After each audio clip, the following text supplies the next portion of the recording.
Hello friends, welcome to our channel. Friends, आज आपण पाहणार आहोत मोठी अपडेट. कर्मचाऱ्यांना मिळणार 50 वर्ष पेन्शन. पहा काय न्यूज आहे. तर निवृत्तीनंतरचे जीवन आर्थिकदृष्ट्या सुरक्षित असावे यासाठी पेन्शन योजना अत्यंत महत्त्वाची भूमिका बजावते. भारत सरकारने अलीकडेच पेन्शन क्षेत्रात महत्त्वपूर्ण सुधारणा केल्या आहेत, ज्यामुळे लाखो निवृत्त कर्मचाऱ्यांच्या जीवनात सकारात्मक बदल घडून येण्याची शक्यता आहे. विशेषतः employees pension scheme means EPS 95 आणि नवीन unified pension scheme means UPS या दोन्हीमध्ये केलेल्या बदलांमुळे निवृत्त कर्मचाऱ्यांना अधिक आर्थिक सुरक्षितता मिळणार आहे.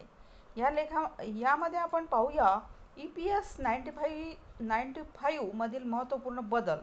आता यामध्ये काय बदल आहे, तर किमान पेन्शन वाढ यामध्ये बदल आहे. EPS 95 ही कर्मचारी भविष्य निर्वाह निधी संघटना EPFO द्वारे संचालित केली जाणारी पेन्शन योजना आहे. या योजनेअंतर्गत आतापर्यंत किमान पेन्शन फक्त 1000 रुपये होती, जी अनेक निवृत्त कर्मचाऱ्यांच्या दैनंदिन गरजा, ज्या डेली रुटीनच्या गरजा आहेत त्या पूर्ण करण्यासाठी अपुरी होती. परंतु 2025च्या प्रस्तावित सुधारणांमध्ये या किमान पेन्शनची रक्कम 7500 पर्यंत वाढवण्याचा निर्णय घेण्यात आला आहे. ही वाढ निवृत्त कर्मचाऱ्यांना मोठा आर्थिक दिलासा देणारी आहे. आता सध्याच्या महागाईच्या काळात 1000 ही रक्कम फारच अपुरी आहे, त्यामुळे ही रक्कम वाढवून आता 7500 करण्याचा निर्णय पेन्शनधारकांसाठी अत्यंत महत्त्वाचा आहे. यामुळे जीवनमान सुधारण्यास मदत होईल आणि त्यांची आर्थिक चिंतेपासून मुक्ती मिळेल त्यांना.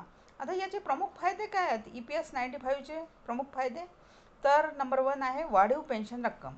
पेन्शनची किमान रक्कम 1000 वरून 7500 पर्यंत वाढवण्यात आली. नंबर 2 वर आहे सोयीस्कर वितरण व्यवस्था. निवृत्ती वेतन कोणत्याही बँक शाखेतून सहज प्राप्त करता येते. नंबर 3 कुटुंब पेन्शन. पेन्शनधारकाच्या मृत्यूनंतर त्याच्या पती पत्नीला किंवा कुटुंबातील सदस्यांना आर्थिक मदत दिली जाते. नंबर 4 आर्थिक स्थिरता येते. नियमित मिळणाऱ्या पेन्शनमुळे निवृत्त कर्मचाऱ्यांना आर्थिक स्थिरता प्राप्त होते. आता नेक्स्ट आहे UPS means unified pension scheme. आता केंद्र सरकारने अलीकडे युनिफाईड पेन्शन स्कीम ही नवीन योजना सुरू केली आहे. या योजनेचा मुख्य उद्देश सरकारी कर्मचाऱ्यांना अधिक संरचित आणि स्थिर पेन्शन देणे हा आहे.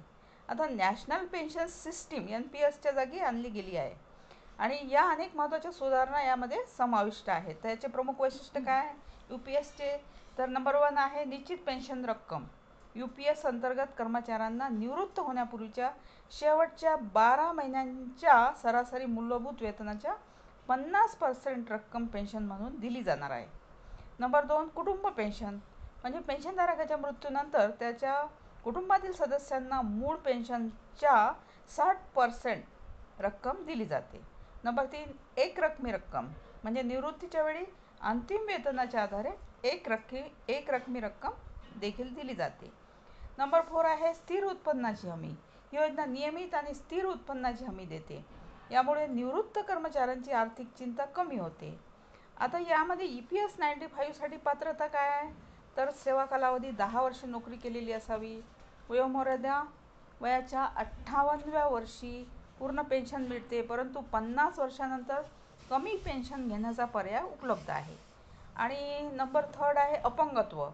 गंभीर अपंगत्व असल्यास पेन्शनचा लाभ लवकर मिळू शकतो. नंबर 4 निधी संलग्नता, म्हणजेच EPF योजनेची जोडलेल्या कर्मचाऱ्यांनाच हा लाभ मिळतो. तसेच UPS साठी काय पात्रता आहे, तर यासाठी सुद्धा तसंच आहे. किमान 10 वर्षाची सेवा पूर्ण केल्यानंतर स्वैच्छिक सेवानिवृत्ती, म्हणजे 25 वर्ष सेवा पूर्ण केल्यानंतर स्वेच्छेने सेवानिवृत्ती घेतल्यास देखील पेन्शन मिळण्याचा अधिकार असतो. तसेच सरकारी कर्मचारी असेल तर ही योजना मुख्यतः सरकारी कर्मचाऱ्यांसाठी आहे, विशेषतः जे NPS मध्ये सामील झाले आहेत त्यांच्यासाठी. नेक्स्ट आहे विद्यमान NPS सदस्य. विद्यमान NPS सदस्य UPS मध्ये स्थानांतरित होण्याचा पर्याय निवडू शकतात.